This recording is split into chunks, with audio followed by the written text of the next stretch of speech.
So we want to turn to our first story here, and our first story is the elections coming up in the United Kingdom next week on July 4th, Independence Day for the United States from the United Kingdom. I don't know if there's any irony or anything to be said about that, but just seems notable to some degree. But nonetheless, significant elections here in the United Kingdom. As always, a lot to discuss as in terms of how the elections are playing out and the issues that are the most important. And we are very, very honored to be joined here on the show once again by Ben Chacko, who is a journalist and the editor of the Morning Star newspaper there in the UK. Ben, as always, thanks so much for joining us. Thanks for inviting me. Well, really an honor to have you here. I feel there's a lot that can be said with the election, but I wanted to maybe start with something that was in the editorial in the Morning Star today, and that is in the outcome of this election, it could be the lowest combined percentage for the two major parties, the Labour Party and the Conservative Party, in some years. So looking at that, I mean, what does that say about this election and about where the British political system is at this moment? Well, I think it says that there's a gulf, an enormous gulf between what the politicians of the main parties are saying in Britain and what ordinary people think and want. If we look across the channel at France, you've got a polarizing election there where actual choices are facing the French people with, far-right nationalism in terms of Le Pen's Rassemblement National on one side, and what is quite an encouraging unity of left forces and the Popular Front on the left, and it's the centre that's being squeezed out of that contest.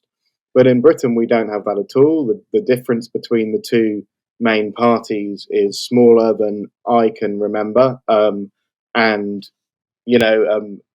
the period of the last two general elections in Britain, the Labour Party was led by Jeremy Corbyn. It was much more socialist, much more left-wing than it has historically ordinarily been. But Keir Starmer's Labour Party is not even, in 2015 when Ed Miliband was up against David Cameron, there were clear policy differences between the two. That's not really the case here. So that's playing out in terms of the polling, and Labour is polling not very well. 36% was the latest YouGov poll. Obviously, they fluctuate a little bit, but it's noteworthy that is considerably less than Labour got in 2017 when it lost the election under Jeremy Corbyn. But that is still likely to give Labour an enormous landslide majority in Parliament, because the Conservative Party are polling at just 18%, half the Labour vote, and that's a completely unprecedented collapse for the Tory party. I think that it's potentially of historic significance if the Conservative Party, which styles itself not without some justification the most successful capitalist party in the world, this is a party which has dominated British politics for over 200 years. If it falls down to this really, really low level of support, and at the moment it's polling just 1% ahead of Reform, the right-wing nationalist outfit of Nigel Farage was on 17% in that very same poll, then the traditional vehicle, the sort of A-team of British capitalism, looks like it might be out of the picture for a long time. Some people on the left say optimistically permanently. But I think we need to look at what the deeper social causes of this are. I would see that as a mass withdrawal of consent from the establishment. In that sense, it has some similar causes to the Brexit vote of 2016 and to the Corbyn surge of 2015 to 17, 18, in that the ruling establishment in Britain is not able to get consent for its preferred model of governance, and what we're seeing at the moment is a collapse in Conservative support because of that. But we shouldn't be encouraged by that as socialists, particularly because that figure of the Reform Party on 17% shows that the majority of that Tory vote is going to the right. It's not going to the left. And if you added that to the Tory and Reform UK votes together in that poll, then they're only 1% behind the Labour Party. It's actually a much closer contest between right and left than we might imagine. If that plays out in a general election, as I say, Labour will win an enormous majority because of the British electoral system. In a first-past-the-post system like this, the sheer unpopularity of the Conservatives will lead to a massive landslide for Keir Starmer, but his huge power that he'll derive from such a majority will be based on a lower level of popular support than any prime minister has ever enjoyed since the universal franchise. Mm. And I mean, I look at France and I wonder whether this is what we'll be seeing in Britain in 5 years. Macron was the last gasp of the sort of neoliberal centre. There was a lot of triumphalism when he won in 2017 by liberals who said the polarising politics of Europe had been seen off by this fresh face for the liberal centre. But even then, that was exaggerated. Actually, he got about 25% of the vote in the first poll there. And Macron benefited from the fact that the anti system vote in France was split between the far right and the socialist left. Now, Macron's inability to resolve any of those longer term systemic problems that are afflicting the whole of the West, but I think particularly Western Europe, in terms of declining living standards, collapsing public services because of 40 years in which neoliberal policy has prioritized profit over everything else, has sold off much of the public sector. And wages as a share of gross national product right across the EU, but also in Britain, have steadily declined. Now, you can't resolve those problems with Keir Starmer's policies. So I think he will find, like Macron, that in 5 years' time the people are just as angry with his government as they are at the moment with the Tory government, and that's where the real challenge lies. Because at the moment the left is nowhere in this election. If this happens and the left hasn't got its act together in a few years to be able to intervene coherently, and when I say nowhere, there are left challenges in certain areas. Most famously, Jeremy Corbyn himself, who's been expelled from the Labour Party, standing in Islington North. He's got a good chance of winning, though it's not guaranteed. And there's some others in other parts of the country who may do well, but there's no coherent national challenge from the left. And what we're seeing in France, I think, is something that the British left need to start taking very seriously, because currently we would be slaughtered by Reform UK in any head-to-head contest, and that's what we might be seeing a few years down the line. Well, and let me also ask you this, because obviously, England, the UK more broadly, has been the site of a huge Palestine solidarity movement, which I know is playing a big role in this election and to some degree sort of fracturing some of the left beliefs about how to vote, who to vote for, independent candidates coming forward, different things like that. But maybe just in a general sense, how is the genocide in Gaza and the movement that has erupted inside of the UK impacting the election coming up next week? I think it's hard to say at a national level, because, of course, there isn't an anti-imperialist option in terms of who to elect for the government.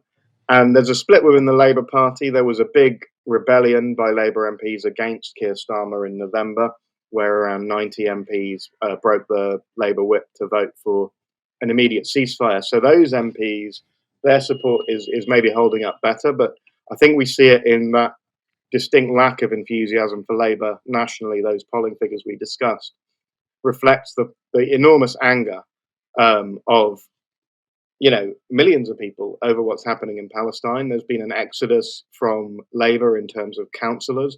Many of those standing against Labour were members of the Labour Party very recently, not just Jeremy Corbyn, but people like Faiza Shaheen, who was until about a month ago, everybody assumed would be the Labour candidate for the seat in which she's standing, Chingford and Wood Green, but was kicked out basically because of her public support for Palestine at the last minute in a stitch up in the selection process.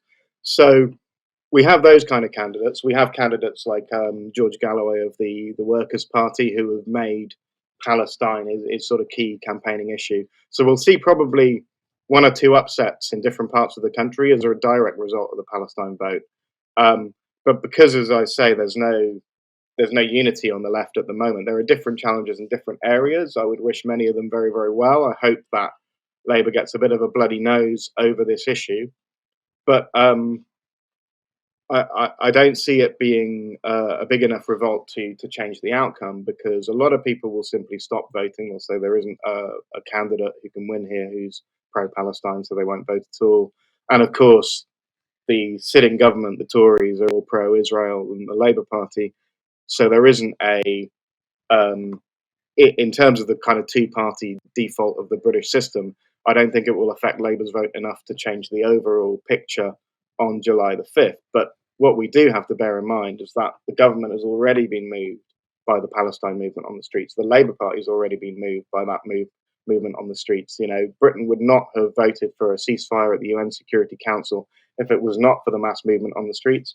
And the Labour Party would not have come round to a ceasefire position earlier this year if it were not for that movement. So I would say we have to keep protesting. We have to put whatever pressure, whoever's elected on July the 5th, to force a ceasefire. I mean, the situation in Israel. I'm not here to talk about Israel, but that is a government which seems increasingly dysfunctional, even within its own terms, in terms of the collapse of the war cabinet and the stuff that Tamar Ben-Gvir is saying, in terms of allowing, telling police not to interfere with mobs attacking aid convoys and things like that. It needs expressing, but the real danger, and I know I have a tendency to sort of talk too much, perhaps. I'm not letting you get No, please continue. The real danger is that the default reaction of the British government to these protests so far has been, can we forcibly shut them down? There was an attempt to ban the march on Armistice Day on the 11th of November, which in the end backfired on Suella Braverman, the Home Secretary then, and she had to resign. But there's also been, advice by these unelected officials. The unelected special advisor on political extremism is a nasty former Labour MP called John Woodcock, who was a particular thorn in the side of Jeremy Corbyn, who turned coat and campaigned for the Tories in the 2019 election and was made a Lord as a reward for his services there. So he's now published a long document explaining that protests outside Parliament should be banned, protests outside MPs' offices should be banned, protests outside council chambers should be banned because of the intimidation of elected officials by, extremists, by which he means protesters of currently Palestine solidarity protesters, but it will be used against protesters of any kind. And I think that, the Starmer leadership of Labour has not opposed any of this authoritarian stuff from Rishi Sunak's government. They may well take up that same agenda. They're very close to people like John Woodcock, Lord Walney, as he's now known. And so what's really held this at bay so far is the sheer size of the Palestine movement means the Metropolitan Police and others are telling ministers, look, we can't charge in and beat people up when there's 500,000 people marching through central London. It's just going to turn into complete chaos. So actually, we can only defend our democratic rights by coming into the streets, carrying on protesting. And I don't see a Keir Starmer government as any softer on civil liberties and individual human rights and so on than the Tories. It said that it'll repeal some anti-trade union legislation, but on all of the authoritarian policing legislation that has been passed in the last 4-5 years of the Tories, the Labour Party has not opposed it. So I don't think a lot will change for us on the left on July the 5th. I think we'll be having to go out there and protest and struggle just as we have been in the recent period. Yeah, no, I think that's an extraordinarily important point, as it were, and struggle and protest, and also produce good people's media, as you all are doing on a regular basis there at the Morning Star to help combat in the battle of ideas. And let me just ask you this last piece before we let you go. In terms of the point you were making earlier too, relating the continent to the UK, the rise of the right. How big do you think immigration will be as an issue, in the sort of post-election period? I mean, I know that sort of both major parties and certainly Nigel Farage are very much, seem to be pushing more in the direction of the European right in terms of how they're messaging. I think if you look at opinion polls in terms of where British people put their concerns, it's not small, but it's not at the top either. People are much more worried about the NHS, about social care, about the long-term decline in wages and so on. But because immigration is a useful scapegoat, it gets a lot more airtime than any of those issues. And there's a real nasty competition between Labour and the Tories to look tougher on immigration. people have rightly said that Sunak is chasing the really hard right, almost fascist vote with some of the stuff like the Rwanda scheme would have been unimaginable a decade ago. It tramples over international law. But also, you've had to get the Tory party, because British judges have declared Rwanda is not a safe place to deport people to. They've had to pass an act of parliament defining Rwanda as safe by definition, so that the courts aren't allowed to say Rwanda is unsafe. This is quite extraordinary. But again, Labour, I mean, they've criticised the Rwanda scheme on the grounds of its expense and its inefficiency. They've not criticised it on grounds of its breaches of human rights or anything like that. And Keir Starmer is right now embroiled in the middle of another immigration-related row because he said in an interview that people from countries like Bangladesh are not being processed. We're going to process them and send them home. And there are large Bangladeshi communities in many target Labour seats. And you've had the head of the council in Tower Hamlets in East London resign because he feels that the Bangladeshi community there has been insulted. And Labour keeps stumbling into these rows. It keeps trying to compete with the Tories on whipping up anti-immigrant feeling. And then, unlike the Tories, it has a large immigrant or descendants of immigrant voter base, and so those people revolt. We saw the same thing at the beginning of the selection process when he tried to prevent Diane Abbott from standing as a Labour MP, and the backlash from the black community was so strong that Keir Starmer had to back down on that. So it's difficult to say. There's no evidence that Labour is going to be particularly more humane or push back against the right on immigration. And we saw that in France. I know I said this analogy earlier in terms of we might be in a French situation in 5 years. But what Macron has done with that centrist victory, so-called, of 2017, is he has presided over a really Islamophobic French state. He has extended political control over mosques. He has tried to ban wearing the hijab. He has taken a really institutional pro-Israeli line since the war in Gaza began. And all of that has encouraged and fueled the rise of the far right. None of it has saved the centre. It's not made Macron any more popular, but it has put wind in the sails of the likes of Le Pen. And I would worry that Keir Starmer will try and do the same thing, and it will only help the likes of Nigel Farage over the next few years. Well, a lot to watch, a lot to continue to struggle over, and we will be watching very closely in the lead up to next week's election. The Morning Star newspaper, which everyone here should be checking out on a regular basis. You are the editor, Ben Chacko. Thank you so much for joining us here on the Freedom Side. Thanks very much.